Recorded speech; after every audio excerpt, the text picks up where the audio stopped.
si no se articula una propuesta pactada por ausencia de voluntad del Gobierno español, el compromiso del Gobierno de Cataluña con su pueblo es democráticamente inviolable. Celebraremos el referéndum. L'endemà d'aquestes paraules de Puigdemont a la conferència de Madrid, el govern aprova enviar l'última petició formal de diàleg a Rajoy. Ho fa en format de carta que arriba dimecres al president espanyol.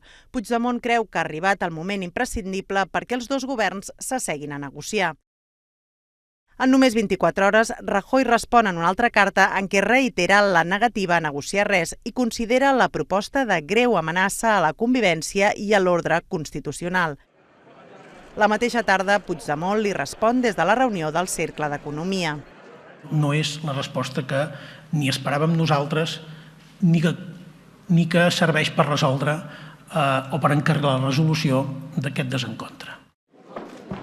I en el mateix escenari, 2 dies després, per si no havia quedat prou clar, Rajoy dona un altre cop de porta a la negociació.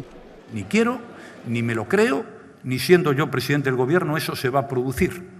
Eso tengan ustedes la total y absoluta certeza.